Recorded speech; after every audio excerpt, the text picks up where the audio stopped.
Padre, en el nombre de Jesús, te bendigo, te doy las gracias. Bendigo este hogar, Señor. Bendecimos este hogar, Señor, en el nombre de Jesús. Amén. Bendecimos a todos los habitantes de este hogar, Señor.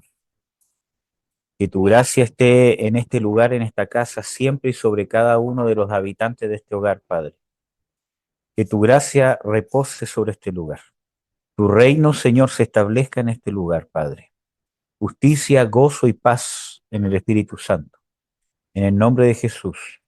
Bendecimos a todos nuestros hermanos también que están en Zoom conectados, que también tu bendición los alcance, Señor, en sobremanera, Señor. Que abunde tu gracia sobre ellos, tu bendición, tu fortaleza, Señor, para poder afrontar todos los retos que tenemos que afrontar de la vida y que tu bendición esté sobre ellos para victoria, Señor, porque en Cristo Jesús somos más que vencedores.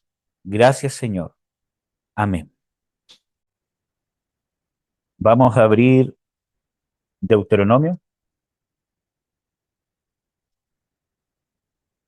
eh, Déjame revisar que lo tengo. Deuteronomio 1, si mal no recuerdo. Lo tengo aquí, anoté en mis apuntes.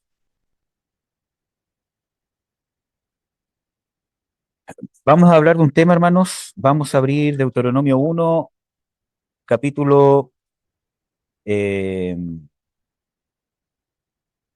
o sea, 1:34 en adelante.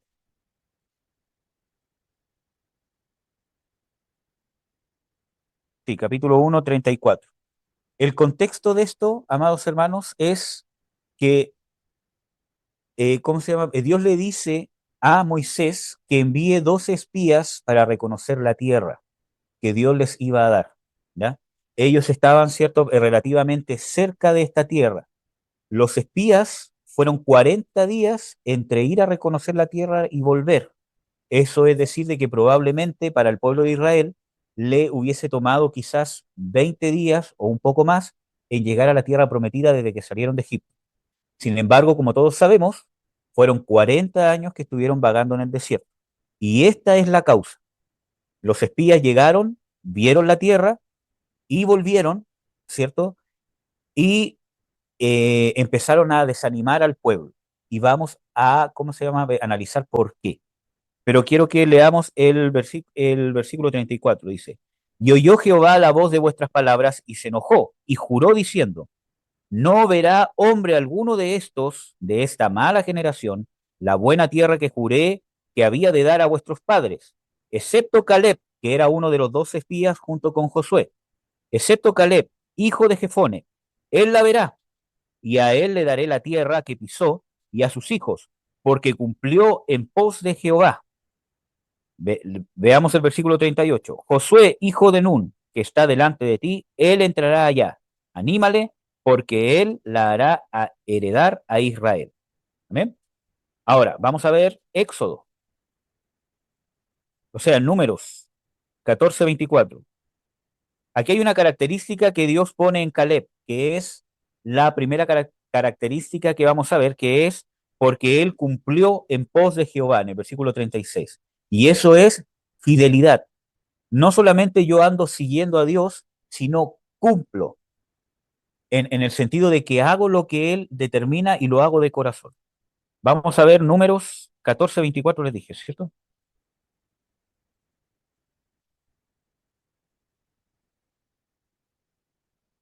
Números 14:24. Dice, eh, pero mi siervo Caleb, por cuanto hubo en él otro espíritu y cumplió de ir en pos de mí, yo le meteré en la tierra donde entró y su simiente la recibirá en heredad. Ahora, aquí vemos nosotros de que, ¿qué estaba operando en el pueblo de Israel? Un espíritu. Caleb, que fue fiel a Dios, dice de que en Caleb operó otro espíritu, diferente al que operó en todo el pueblo que se rebeló en contra de Dios. Por lo tanto, obviamente el espíritu que estaba en Caleb era un espíritu de parte de Dios. Ahora, desde un punto de vista teológico, uno podría decir de que en este caso, cuando está hablando de espíritu, está hablando de forma de pensar, pero realmente nosotros podemos encontrar de que realmente el espíritu de Dios sí se movía dentro del pueblo de Israel y que sí podemos encontrar bases bíblicas para hablar de contaminación de, ¿cómo se llama?, demonios donde el pueblo de Israel. Pero no es el meollo del asunto los demonios, porque no es culpa de ellos, en el sentido de que cuando uno comete ciertos pecados o ciertas cosas, le va a abrir puerta a contaminación, ¿ya? Y eso llega a ser incluso más lógico de lo que uno puede pensar, ¿ya? Si nosotros vemos desde el capítulo 13, nos encontramos con esta historia, donde Dios, ¿cierto? En el versículo 2, le dice: Jehová habló a Moisés y le dijo: envía tú hombres para reconocer la tierra de Canaán, la cual le doy a los hijos de Israel. De cada tribu de sus padres enviaréis un varón, cada uno príncipe entre ellos. Entonces Dios da una orden y, ¿cierto? Cuando Dios da esa orden para ir a reconocer la tierra, vemos aquí de que es una prueba.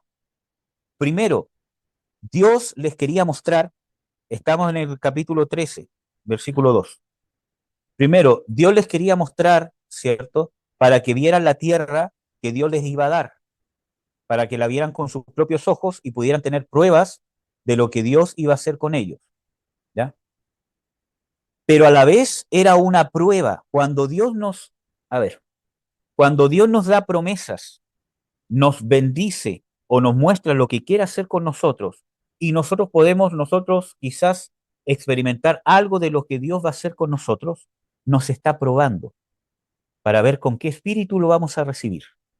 Porque dentro de toda bendición siempre hay dificultades y hay cosas que nosotros tenemos que vencer, como es el caso de este. Por ejemplo, fueron los 12 espías, ¿cierto?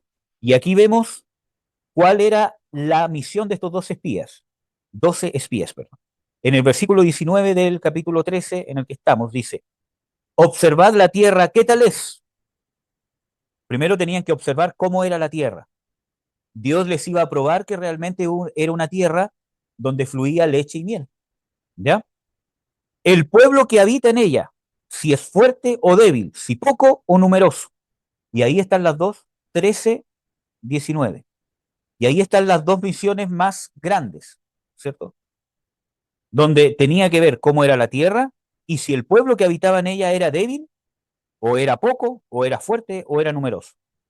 ¿Qué tal es la tierra habitada? Si es buena o mala, y qué tales son las ciudades habitadas, si de tiendas o de fortalezas. Y cuál sea el terreno, si es pingüe o flaco, si en él hay o no árboles, y esforzados, recojan de los frutos del país, y el tiempo era el tiempo de las primeras uvas. Entonces, en el contexto, ellos subieron, llegaron, ¿cierto? Y se encontraron, ¿cierto? Que llegaron hasta Hebrón. Y allí estaba Aimán, etcétera, etcétera, ¿cierto? Y se encontraron que habían gigantes. Cortaron de las uvas, que eran unos tremendos racimos de uvas, ¿cierto? Y volvieron de reconocer la tierra al cabo de 40 días. Estoy en el versículo 26. Entonces, en el versículo 27, y anduvieron y vinieron a Moisés y a Aarón y a toda la congregación y a los hijos de Israel en el desierto de Parán, etcétera, etcétera. Y le contaron y dijeron: nosotros llegamos a la tierra a la cual nos enviaste, la cual ciertamente fluye leche y miel, y este es el fruto de ella. Entonces, ellos vieron que la tierra era de bendición, ¿cierto? Fluía leche y miel como Dios les había dicho, y trajeron un fruto, una prueba, ¿cierto? Para que no solo constara de lo que ellos hablaban. Hay muchos, ¿cómo se llama?, teólogos que dicen que por lo menos debe haber sido un tremendo racimo de uva, impresionantemente grande, ¿cierto? Que los otros dijeron: hoy esto nunca lo hemos visto, ¿ya? Pero aquí viene la otra parte, el versículo 29.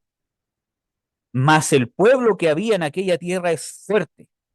Y aquí hay un tema importante. Ahí en el versículo 29, ¿está en el 29? A ver, anda el 28. Ya. Dice: pero el pueblo que habita en esa tierra es fuerte. Y ese pero ya es un problema. Porque, ¿qué pasaría si yo les digo: hermanos, Dios les va a entregar una tremenda bendición, un trabajo tiene para ustedes, etcétera, etcétera, pero el jefe es aquí, el jefe es allá? Entonces, estoy poniendo algo en contra. Y eso es lo que ellos hicieron. Dicen: más el pueblo, pero el pueblo que habita en aquella tierra es fuerte, y las ciudades muy grandes y fuertes. Y también vimos allí a los hijos de Anac, que son los gigantes. Amalek habita la tierra del mediodía, y el Eteo y el Jebuseo y el Amorreo habitan en el monte, y el Cananeo habita junto a la mar y a la ribera del Jordán. Entonces, esa ya viene con que cuando Dios nos entrega una bendición, tenemos que entender de que muchas veces la lucha por la bendición también es parte de la bendición. Porque nosotros muchas veces pensamos de que la bendición o es solamente la sanidad o es solamente una bendición, ¿cómo se llama?, económica o una restauración, ¿cómo se llama?, familiar. Entonces nos enfocamos en el resultado final, pero no entendemos que el proceso para llegar al resultado también es parte de la bendición. Y como no queremos vivir el proceso, no llegamos al resultado final. Porque la bendición para Dios no es solamente darte plata, por ejemplo, o darte, ¿cómo se llama?, salud. Nosotros vemos muchos ejemplos bíblicos. Por ejemplo, vemos esta bendición de esta mujer, por ejemplo, que estaba con flujo, ¿cómo se llama?, de sangre. Sufrió con médicos, perdió todo lo que tenía, etcétera, etcétera. Y, ¿cierto?, en ese tiempo esa enfermedad, ¿cierto?, era vista como que era una mujer impura. O sea, ella no podía sentarse en ningún lugar público, por ejemplo, porque dice en la ley de Dios de que el lugar donde ella se sentare era inmundo. La ropa que ella usara, etcétera, etcétera, y el que la tocara era inmundo y tenía que lavarse y esperar hasta el otro día. O sea, era una mujer rechazada. Entonces, muchas veces nosotros pensamos de que la bendición es simplemente en el momento que tocó que toca el manto y es sana y el flujo se corta. Entonces, pensamos de que esa es la bendición, pero no entendemos de que el proceso para llegar a ese resultado es parte de la bendición, porque formó carácter, la preparó, la llevó hacia un encuentro personal con Jesucristo profundo que la hizo convertirse en una discípula del Señor Jesucristo. Entonces uno dice, pero es cruel, ¿cierto? Porque sufrió, perdió todo lo que tenía, pero nosotros tenemos que entender de que Dios tiene una visión eterna que trasciende nuestra visión temporal.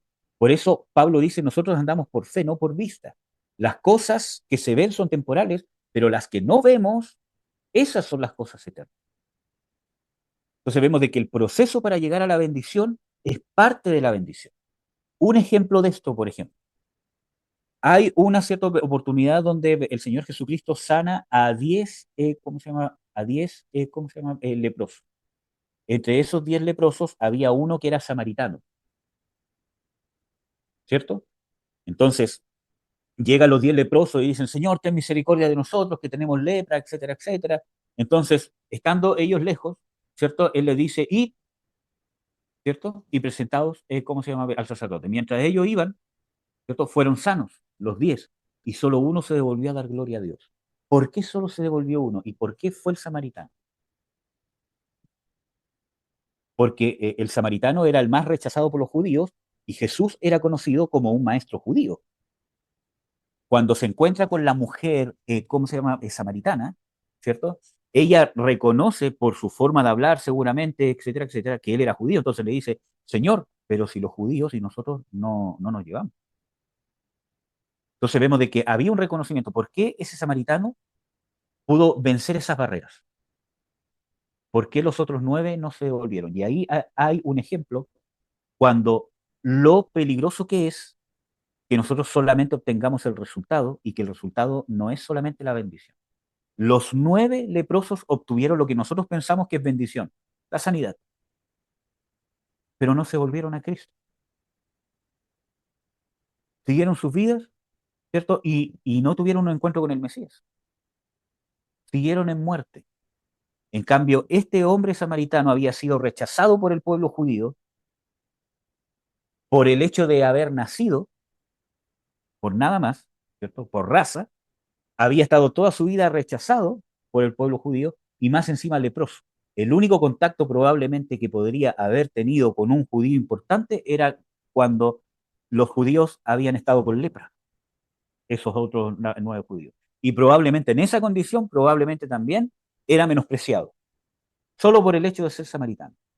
Entonces, ese proceso, que también es parte de la bendición, lo llevó a a que el broche de la bendición cumpliera su propósito. Un encuentro, una relación, y la bendición se cumplió, porque la bendición no es solamente dar cosas. Por eso que Dios no solamente manda señales porque sí, sino que, por ejemplo, si no ahora, ¿cierto? Iríamos a todos los hospitales, ¿cierto? Y todos los enfermos se sanarían, los que están con cáncer, y empezar a imponer manos, sé sano, sé sano, sé sano. Porque eso no es la bendición. La bendición conlleva un proceso, porque la bendición me lleva a una bendición de trascendencia eterna, que, que tiene un efecto eterno en mi ser, en mi esencia, en mi relación con Dios. Incluso estar esperando un simple trabajo, salud, o que, ¿cómo se llama?, un familiar se pueda convertir, etcétera, etcétera. Conlleva un proceso, y el proceso es parte de la bendición. Y eso es lo que no entendieron estos 10 espías, pero sí lo entendió Caleb y Nun. Porque miren qué dice aquí Caleb en el versículo 31. Bueno, yo tengo el versículo 31 porque tengo la versión 1909, pero probablemente sea el 30. Sí. Dice, entonces Caleb hizo callar al pueblo, ¿ya? Delante de Moisés, y dijo, subamos luego y poseámosla, que más podremos que ella. Caleb entendía de que los hombres fuertes, gigantes, las ciudades grandes, ¿cierto? Con murallas, etcétera, etcétera, era parte de la bendición. O sea, esforzarse por poseer la tierra prometida era parte de la bendición, porque tenía fe en la promesa. Dios me dijo que me iba a bendecir de esta manera, cualquiera que sea, salud, incluso una restauración en ¿cómo se llama?, el matrimonio, etcétera, etcétera. Y las dificultades que hay por medio son parte de la bendición. Entonces dice, esto no es impedimento, es difícil. Tengo que perdonar, tengo que tolerar, tengo que aguantar, ¿cierto? Tengo que esperar, tengo que tener paciencia, tengo que tener fe. Es difícil. Caleb nunca dijo es fácil, porque ellos tenían que pelear contra el pueblo, tenían que vencerlo, etcétera, etcétera. Pero sí tenía la certeza que no era impedimento, porque era parte de la bendición. Y tenemos que entender de que el proceso es parte de la bendición. Entonces, hizo callar al pueblo, más podremos que ella, porque Dios le había dicho que se las iba a dar. Entonces, independientemente que había gigantes, Dios lo va a hacer, pero no mágicamente. Nosotros vamos a pelear, nosotros vamos a ir a la tierra y vamos a seguir las órdenes de Dios para poseer. Nosotros vemos de que Caleb, 40 años después, aquí tenía como 40 años. O sea, ya con 80 años, cuando ya entran a la tierra prometida, ¿cierto? Le dicen, ven y posean la tierra. Y Caleb dice, yo voy a ir, pásenme, porque yo, aún teniendo 80 años, siento el vigor de cuando tenía 40 años. Y fue a pelear en un monte hacia arriba, que es una de las tácticas más difíciles en la guerra, especialmente con armas ¿cómo se llama?, las que tenían ellos. Pelear cuesta arriba era muy difícil contra un ejército más grande que ellos. Y aún así Caleb tomó su espada y fue y poseyó la tierra que le había tocado por heredad. Entonces vemos que no es que no cueste esfuerzo perdonar, mejorar las relaciones, ¿cierto? Hablar, etcétera, etcétera, pero no es impedimento. Por eso no tenemos que decaer por las dificultades. Si Dios le ha prometido una restauración matrimonial, ahí está. Dios lo va a hacer, pero no espere que sea mágico. Si Dios nos ha prometido sanidad, si Dios nos ha prometido una restauración familiar, si Dios nos ha prometido bendecirnos, incluso hasta en el área, ¿cómo se llama? Hasta en el área, ¿cómo se llama?, económica, no quiere decir de que va a ser mágico, pero el proceso es parte de la bendición. ¿Ya? Sigamos leyendo. Versículo 32 acá, creo que allá sería el 31. Entonces Caleb, perdón, más los varones que subieron con él dijeron, no podremos subir contra aquel pueblo porque es más fuerte que nosotros. Y ahí entra el temor, la duda y la incertidumbre. Mi matrimonio no se va a poder restaurar. No, ya es irremediable, ¿cierto? Ya no hay vuelta atrás. Ya no hay amor, ¿cierto? Ya. Esa es la actitud de estos 10 espías. Tenemos que tomar una actitud de fe. Esto no va a ser impedimento. Es difícil. tengo que esforzarme, porque tengo que ver por qué estamos así, analizarme, examinarme, ver qué responsabilidad tengo yo, qué responsabilidad tengo él, cómo abordo la situación con sabiduría, etcétera, etcétera, cambiar, etcétera, etcétera, pero no es impedimento. Amén. Dice, y vituperaron entre los hijos de Israel la tierra que habían reconocido, diciendo, la tierra por donde pasamos para reconocerla es tierra que traga a sus moradores. Y todo el pueblo que vimos en medio de ella son hombres de grande estatura. También vimos allí gigantes, hijos de Anac, raza de gigantes, y éramos nosotros, a nuestro parecer, como langostas, y así les parecíamos a ellos. Y aquí hay un tema importante, de que, por ejemplo, eh, cuando nosotros tomamos esa actitud de temor, de incredulidad y no entendemos que el proceso es parte de la bendición o parte del resultado, empezamos a menospreciar lo que Dios nos quiere dar. ¿Ven? Porque decimos, chuta, este trabajo que Dios me quiere dar, esto realmente es un trabajo que me tiene amargado, pero muchas veces porque no quiero vivir el proceso para llegar a la bendición. O Dios me tiene una promesa de un matrimonio feliz, lindo, no sé, pero el proceso para llegar, ¿cierto? Yo me amargo. Digo, ¿para qué vamos a terminar casando? Porque no entiendo que el proceso es parte de la bendición. Por ejemplo, ¿cómo se llama? Me casé a los 27 años. Entonces, el proceso que viví fue largo, tedioso, extenuante, ¿cierto? Estaba así, ¿cómo se llama? Rajuñando todas las paredes, etcétera, etcétera. Pero el proceso fue parte de la bendición, ¿cierto? Porque esa, entre comillas, larga espera, que no diga de que todos tienen que tener eso, pero para mí el proceso de la larga espera me enseñó a valorar a la mujer que Dios me estaba presentando al frente. Amén. Entonces, vamos a ver, en el capítulo 14. Espérense, antes de ir al capítulo 14, quería ver este detalle importante. En el final del último versículo del capítulo 13 dice, y éramos nosotros, a nuestro parecer como langostas, y así les parecíamos a ellos.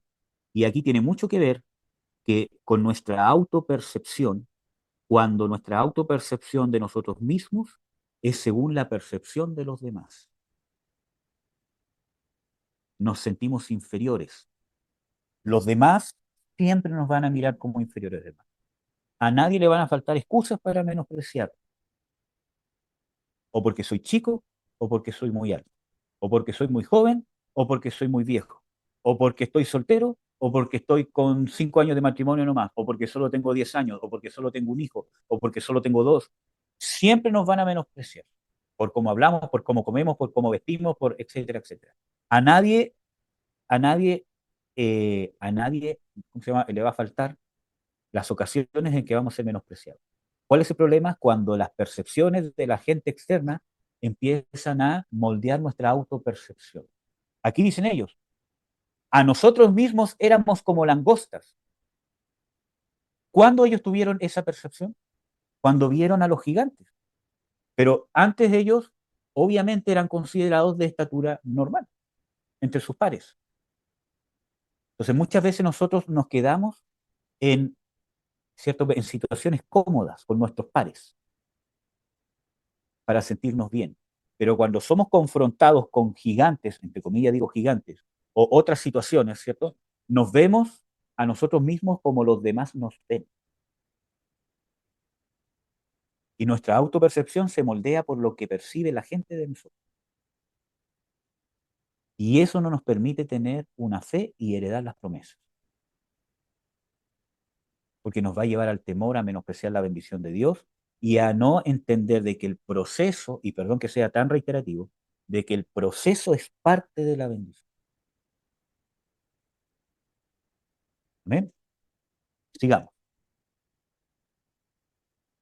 Bueno, en el contexto, en el versículo 14, les digo de que el pueblo lloró, se quejó, murmuró, incluso dijo, ¿por qué Jehová nos trae a morir a esta tierra? ¿Cierto? Hubiese sido mejor volver a Egipto. Incluso, ¿cierto?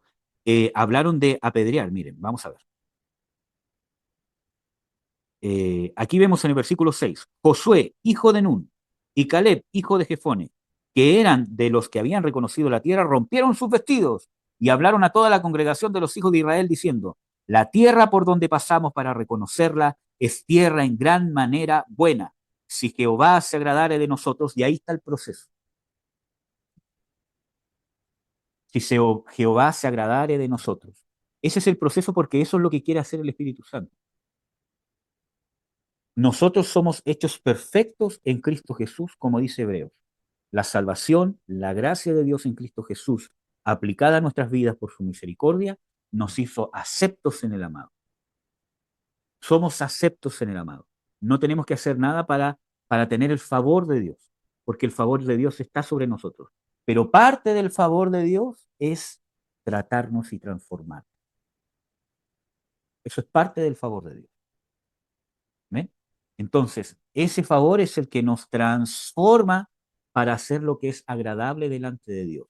No porque tengamos que agradarle para que no nos odie, porque eso fue pagado en la cruz, sino para que nosotros podamos vivir de una manera agradable delante de Dios. Ya le agradamos por el hecho del sacrificio de su Hijo, pero ahora quiere que vivamos según el sacrificio de su Hijo sobre nosotros. Y eso es lo que y ese es el proceso de la bendición. Amén. Entonces, si Jehová se agradare de nosotros, Él nos meterá en esta tierra y nos la entregará, tierra que fluye leche y miel. Por tanto, no seáis rebeldes contra Jehová, ni temáis al pueblo de aquella tierra, porque nuestro pan son, su amparo se ha apartado de ellos, y con nosotros está Jehová. No temáis. Y así como debemos enfrentar los problemas. Nos encontramos con el problema, ¿cierto? Y estas dificultades, que no quiere decir que no se va a forzar, que no va a sufrir seguramente, que no le va a costar, pero esto es nuestro pan, o sea, nuestra comida. Dios la ha entregado, nos ha entregado las herramientas y en el proceso va a desarrollar en nosotros las herramientas necesarias para poder afrontarlas y salir victoriosos. Pero nosotros queremos la victoria sin vivir el proceso, entendiendo que parte de la victoria y la parte fundamental de la victoria es triunfar en el proceso. Cuando las personas corren una carrera, ¿cierto? Nadie se para al lado de, ¿cómo se llama? En la meta, ¡pum! Listo, llegué. Tiene que correr la carrera. Porque la parte más importante de la carrera es el trayecto a la meta, no simplemente cruzar la meta. Hay técnica para correr, cómo corrí, cómo respiré, cómo di el brinco, cómo di el salto, cómo, etcétera, etcétera. Entonces, es la parte más importante. La meta es simplemente el broche. Así también la bendición de Dios. Amén. Entonces dice, su amparo se ha apartado de ellos y con nosotros está Jehová. Y esto es para nosotros. No teman, porque el amparo, ¿cierto? De, entre comillas digo, del diablo, ¿cierto? De las cosas del mundo, de los problemas, no está, porque Dios nos está amparando a nosotros. No hay nadie que ampare una situación problemática, una enfermedad, que sea más fuerte que Jehová, nuestro Dios. Ya del hecho de que el nombre de Jesucristo haya sido puesto dentro de nosotros por medio de su sacrificio del nuevo nacimiento, nos da la garantía de que el con nosotros es mayor que el mundo. Pero el proceso es parte de la bendición y es parte fundamental. Si usted quiere recibir una bendición completa, una bendición que cada cosa que Dios le dé, por muy natural que sea, un ejemplo, un trabajo, una reconciliación, paz para dormir, cualquier cosa, ¿cómo se llama? Sanidad, etcétera, etcétera. Si usted quiere recibir la bendición completa, y usted tiene que llegar o tenemos que llegar a un nivel donde cada cosa tan fortuita como un trabajo, como no sé, cualquier cosa, que son tan simples, cada detalle tenga trascendencia eterna sobre nosotros, a eso tenemos que llegar. Y de la manera que lo vamos a llegar, no es místicamente. ¡Ay, Señor, gracias por este pan con mantequilla! No es eso, sino que realmente cada cosa que Dios nos da tiene una trascendencia eterna porque yo entiendo de que es parte de la bendición es el proceso. Yo tengo que dar gracias por el pan que me como todos los días, por todas esas cosas, claro que sí. Yo hablo de llegar a esa instancia. El proceso es sumamente importante. Por eso que nosotros vemos en parte, hermano, que muchas veces no se mueve el reino de Dios como que Dios quisiera, porque nosotros estamos acostumbrados, en esta sociedad nos ha corrompido tanto, que nosotros estamos acostumbrados a recibir cosas instantáneas. Queremos el resultado. Y para nosotros el proceso no es una bendición, muchas veces es una maldición, es algo tedioso. Cuando entendamos realmente, o la iglesia entienda, de que el proceso es parte de la bendición y la parte más importante, van a empezar a fluir las sanidades, los milagros, los prodigios que Dios ciertamente hasta el día de hoy hace. Amén. Y que eso, hermanos, vamos a orar. Padre, en el nombre de Jesús, te doy las gracias por tu amor, por tu misericordia. Gracias, Señor, porque eres fiel con nosotros. Nosotros declaramos, Padre, en el nombre de Jesús, que tú estás con nosotros, que todas las circunstancias, Señor, que nos toque vivir, como dice tu palabra, en el mundo tendréis aflicción, pero confiad, yo he vencido al mundo. Ciertamente, Jesús, tú has vencido al mundo. El mundo está vencido por ti, Señor Jesucristo. Y esa victoria está con nosotros porque tú habitas dentro de nosotros. Mayor es el que está en nosotros que el que está en el mundo, dice tu palabra. Queremos creer y declaramos ahora, en el nombre de Jesús, que confiamos en ti. Ahora, hermano, si usted quiere, puede repetir después de mí para que declaremos nuestra confianza en Dios. Padre, en el nombre de Jesús, yo declaro que tú, Señor Jesucristo, estás conmigo. Yo acepto que el proceso es parte de tu bendición y estoy dispuesto a luchar, a hacer lo necesario, porque tú los entregarás en mi mano, cualquiera que sea mi esperanza, sanidad, reconciliación en el área económica o cualquier otra que esté en mi corazón. Tú la has entregado en mi mano. Tú estás conmigo, Señor. Tú me has dado la victoria y yo confío en ti, que tu bendición es buena, que tu proceso es bueno y que seré vencedor y alcanzaré la meta. Quiero tus bendiciones eternas que trascienden lo natural, que me impactan con tu eternidad. En el nombre de Jesucristo. Amén. Amén y amén, hermano. Dios los bendiga grandemente.